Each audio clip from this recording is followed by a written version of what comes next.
Shalom, Bapak Ibu yang terkasih di dalam Tuhan. Selamat malam, selamat bertemu kembali di dalam acara Good News pada malam hari ini. Sebelumnya saya mengucapkan selamat Hari Natal yang sebentar lagi akan kita rayakan. Dan semoga sukacita dan damai Natal senantiasa ada di dalam hidup kita. Dan juga saya mengucapkan selamat memasuki tahun yang baru. Semoga di tahun yang baru kita memiliki harapan yang baru. Mari sebelum kita sama-sama akan menerima kebenaran firman Tuhan, kita akan sama-sama berdoa. Bapa di dalam sorga, kami mengucap syukur dan terima kasih kepadamu untuk kesempatan yang baik yang Tuhan berikan kepada kami di penghujung tahun ini. Tuhan masih memberikan kesempatan untuk kami menikmati kebenaran firman-Mu dan yang akan menuntun kami kepada kebenaran-kebenaran dalam hidup kami. Mari Bapa Roh Kudus, Engkau akan mengurapi kami semua, baik yang memberitakan maupun yang mendengarkan, dimanapun kami berada. Tuhan memberkati agar firman yang disampaikan boleh menjadi berkat dan kekuatan bagi setiap kami. Di dalam nama Tuhan Yesus, kami berdoa dan mengucap syukur. Amin.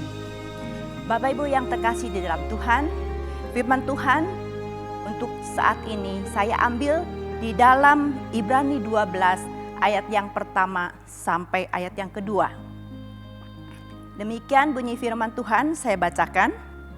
Karena kita mempunyai banyak saksi bagaikan awan yang mengelilingi kita, marilah kita menanggalkan semua beban dan dosa yang begitu merintangi kita, dan berlomba dengan tekun dalam perlombaan yang diwajibkan bagi kita. Marilah kita melakukannya dengan mata yang tertuju kepada Yesus yang memimpin kita dalam iman dan yang membawa iman kita kepada kesempurnaan, yang dengan mengabaikan kehinaan tekun memikul salib ganti sukacita yang disediakan bagi Dia yang sekarang duduk di sebelah kanan tahta Allah. Saya akan membacakan kembali ayat yang kedua di bagian A, yaitu marilah kita melakukannya dengan mata yang tertuju kepada Yesus. Atau dengan kata lain, arahkanlah pandangan kita kepada Yesus. Dan kalimat inilah yang saya jadikan sebagai tema firman Tuhan malam hari ini. Bapak Ibu yang terkasih di dalam Tuhan, saudara-saudara semua, sebentar lagi kita akan memasuki tahun yang baru. Dan tidak ada satu orang pun yang tahu apa yang akan terjadi di tahun mendatang. Semua kita berharap sesuatu yang baik akan terjadi, lebih baik dari tahun-tahun yang lalu.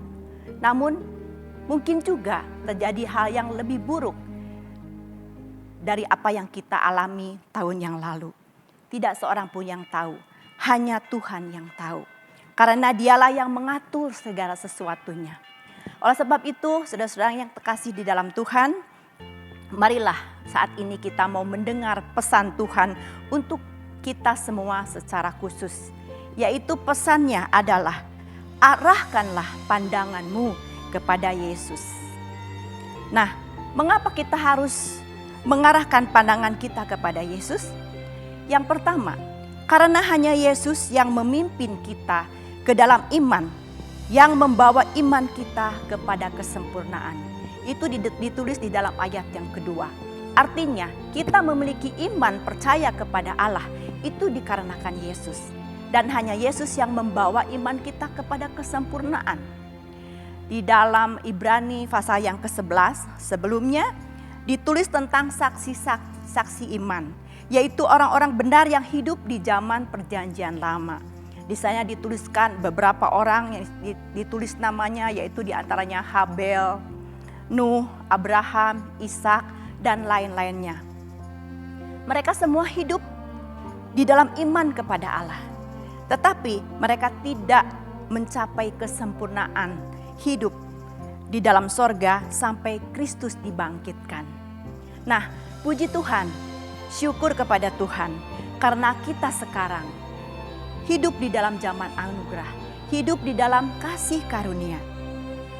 di mana janji keselamatan sudah diberikan kepada setiap kita secara pasti, yang itu di dalam Yesus Kristus.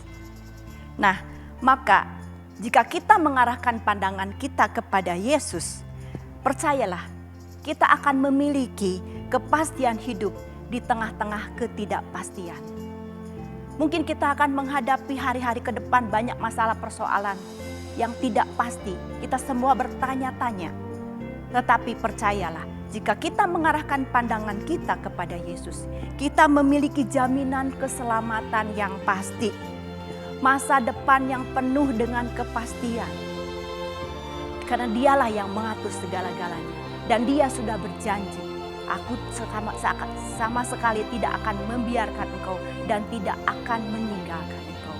Oleh sebab itu, saudara-saudara yang terkasih di dalam Tuhan, kita tidak perlu takut untuk menghadapi hari esok. Yang kedua, mengapa kita harus mengarahkan pandangan kita kepada Yesus? Yaitu karena Yesus adalah teladan di dalam ketekunan dan kesetiaan, dalam menanggung penderitaan di kayu salib.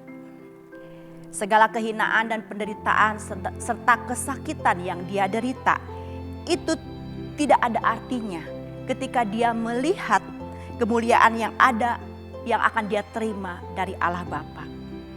Dan demi kecintaannya kepada kita semua, dia rela mati, dia rela tetap setia sampai kepada kematiannya di kayu salib.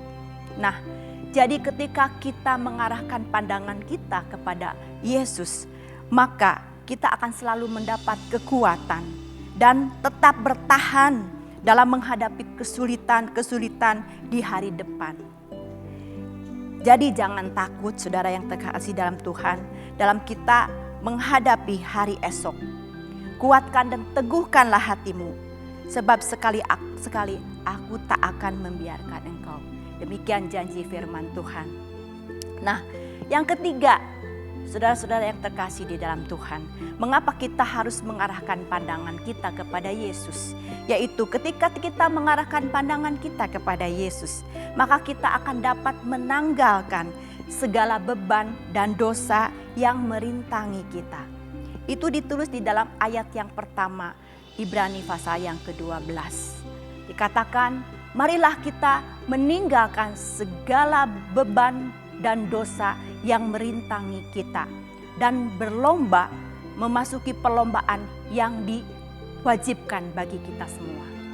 Ibrani menggambarkan tentang kehidupan ini sebuah perlombaan di mana para peserta semua harus berlomba ikut dalam perlombaan itu untuk mendapatkan kemenangan. Nah, saudara-saudara yang terkasih di dalam Tuhan, setiap kita memiliki perjuangan hidup masing-masing, memiliki pergumulannya masing-masing. Bagaimana kita akan bisa menghadapi pergumulan dan segala kesulitan di masa yang akan datang jika ada beban dan dosa yang merintangi kita? Tentu kita tidak akan mendapatkan kemenangan. Nah, saudara yang terkasih di dalam Tuhan, apakah beban itu? Tafsiran Alkitab mengatakan tentang beban adalah keinginan manusia untuk hal-hal duniawi atau semua kecintaan dan perhatian yang berlebihan terhadap hal-hal yang duniawi.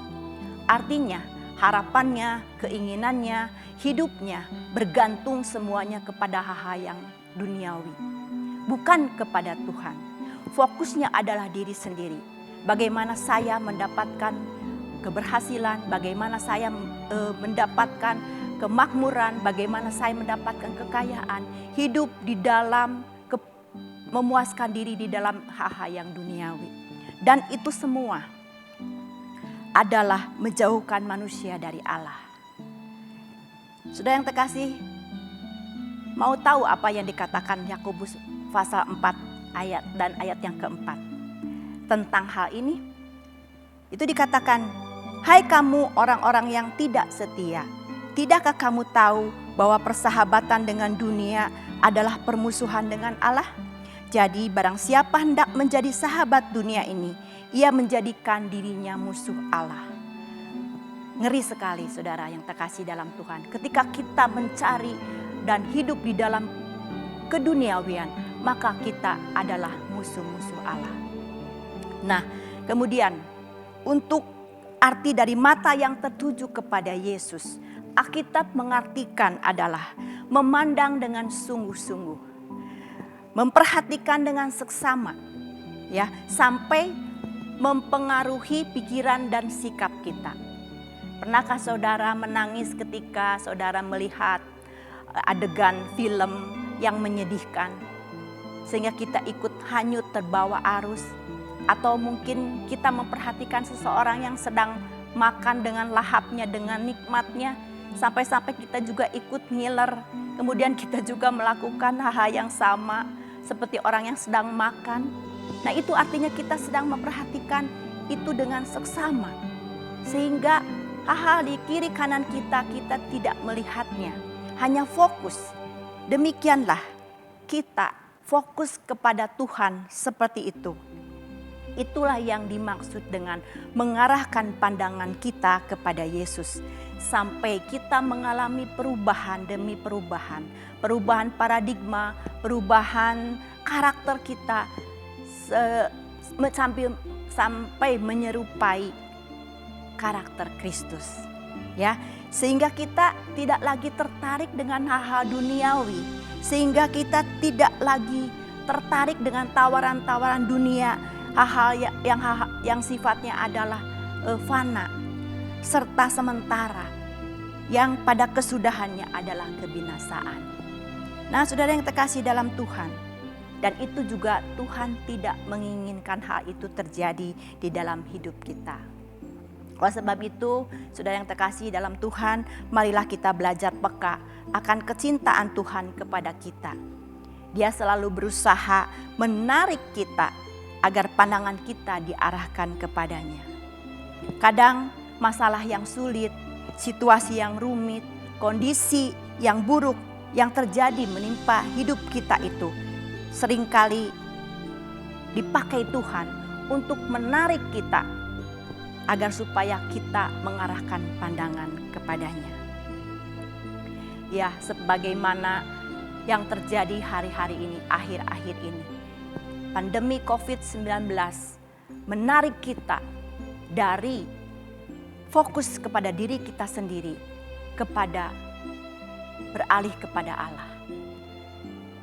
Allah sedang membawa seluruh umat manusia di dunia ini untuk kembali mengakui bahwa Dialah yang berdaulat atas hidup manusia. Dialah Allah yang berkuasa. Apapun tidak dapat diandalkan di dalam dunia ini. Apakah itu harta, kekayaan, apakah itu kedudukan, apakah itu kebanggaan diri, kesehatan tubuh, semua tidak ada artinya ketika COVID-19 melanda dunia ini. Dan itulah cara Allah menarik kita untuk kita berpaling kepada kemahakuasaan Allah. Nah, hari-hari ini juga dalam kesempatan kita menghadapi Natal, mungkin kita kecewa dan sedih karena kita tidak dapat lagi merayakan Natal seperti tahun-tahun yang lalu, di mana kita disibukkan dengan berbagai acara, di mana kita disibukkan dengan berbagai kemeriahan, pesta pora. Nah, hari ini kita tidak dapat lagi melakukannya. Kita sedang ditarik Tuhan untuk kembali memaknai arti yang sesungguhnya dari kelahiran Yesus ke dalam dunia ini. Selama ini sudah terlalu jauh kita disibukkan dengan berbagai acara. Semua panitia berlomba untuk menampilkan sesuatu yang baik sehingga kita mendapat pujian. Dari acara demi acara, sampai anak-anak kecil sampai kepada orang tua, semua sibuk dengan kesibukannya masing-masing dan sama sekali lupa dan terseret apa arti dan makna dari kelahiran Yesus ke dalam dunia ini. Marilah Bapak Ibu Saudara yang terkasih dalam Tuhan, kembali kita memaknai, menyambut kehadiran Yesus di dalam hidup kita sebagai satu-satunya juru selamat yang menyelamatkan hidup kita. Dialah satu-satunya Allah yang berdaulat atas hidup kita. Biar Natal ini boleh kita syukuri dan maknai dengan ucapan syukur dan perbuatan-perbuatan yang baik. Mengarahkan pandangan kembali kepada Yesus. Artinya adalah kita berharap, bergantung kepada Dia, satu-satunya juru selamat di dalam hidup kita. Kita hormati, kita syukuri kehadirannya ke dalam dunia ini, di dalam momen Natal tahun ini. Demikian firman Tuhan yang saya sampaikan. Amin. Mari kita berdoa. Bapa di dalam sorga, terima kasih kami naikkan syukur kami kepadamu ya Tuhan. Jika saat ini Tuhan mengingatkan kembali kepada kami, untuk kami mengarahkan pandangan kami kepadamu. Karena selama ini kami sadari, kami sudah mengabaikan Engkau ya Tuhan. Kami sudah jauh daripada hubungan kami dengan Tuhan. Terima kasih Bapa. Biarlah Roh Kudus akan menarik kami kembali. Kami boleh kembali kepada kasih-Mu yang mula-mula ya Tuhan. Untuk kami mengasihi Engkau lebih lagi. Untuk kami bersyukur Tuhan, untuk hidup yang Tuhan sudah berikan kepada kami dengan melakukan hal-hal yang benar. Melakukan kebenaran firman-Mu di dalam hidup kami. Mengarahkan pandangan kami dengan seksama, memperhatikan sehingga terjadi perubahan di dalam hidup kami. Sehingga kami memiliki pikiran dan perasaan seperti Kristus, sebagaimana yang Engkau kehendaki. Terima kasih untuk firman-Mu malam hari ini Tuhan. Biarlah Bapa akan memberkati kami semua, baik yang memberitakan maupun yang mendengarkan firman ini dimanapun kami berada. Di dalam nama Tuhan Yesus kami berdoa dan mengucap syukur. Haleluya. Amin. Selamat malam, terima kasih. Tuhan Yesus memberkati kita semua.